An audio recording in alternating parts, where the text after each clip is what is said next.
এই গাছটাকে আমি মৃত্যুর মুখ থেকে বাঁচিয়ে তুলেছি। আসলে এই বাগানবিলাস গাছটা হঠাৎ করে ঝিমিয়ে পড়েছিল।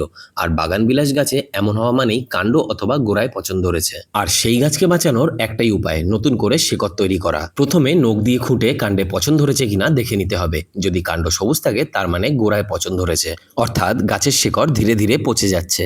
আমার এই গাছটার ক্ষেত্রেও একই সমস্যা হয়েছিল, তাই কাণ্ডের যে অংশ সবুজ সেই জায়গায় ছালটা একটু ব্লেড দিয়ে ঘষে নিয়েছিলাম। তারপর একটা বোতলের মুখের অংশ কেটে বোতলটাকে গোড়ায় বসিয়ে কোকোপিট দিয়ে ভরাট করে জল দিয়ে ভিজিয়ে দিয়েছিলাম এবং রেখে দিয়েছিলাম ছায়া জায়গায়, যেখানে রোদের তাপ একদম লাগে না। আর আজ তার রেজাল্ট দেখো, নতুন শিকড় তৈরি হয়েছে এবং আমার গাছ সম্পূর্ণ সুস্থ। তোমাদের দেখানোর জন্য আমি রুট বলটাকে ভাঙছি, তোমরা কিন্তু এরকমটা করতে যেও না। কোনোভাবে শিকড় ড্যামেজ হয়ে গেলে গাছটা আর বাঁচাতে পারবে না। তোমাদের বাগানবিলাস গাছেও এমন সমস্যা হলে এইভাবেই বাঁচিয়ে তুলতে পারো মৃতপ্রায় গাছকে। দেখো কত সুন্দর শিকড় তৈরি হয়েছে। এবার আমি গাছটাকে নতুন করে রোপণ করতে পারি। প্রথমে গাছটাকে পুরনো টব থেকে তুলে নিলাম। পুরনো শিকড় যে জায়গায় ছিল সেই জায়গাটা একেবারেই পচে গেছে, তাই সেই জায়গাটাকে কেটে দিলাম। এরপর নতুন করে মিডিয়া দিয়ে ভরাট করে দেবো। বারবার বলছি, যারা নতুন বাগানি তারা বিয়ার রুট করতে যেও না একদমই। এবার পরিমাণ মতো গাছের গোড়ায় জল ঢেলে দেবো। আর এইভাবেই গাছটা নতুন করে প্রাণ পাবে। আর ভিডিওটা ভালো লাগলে একটা লাইক করে যেতে কিন্তু একদমই ভুলো না।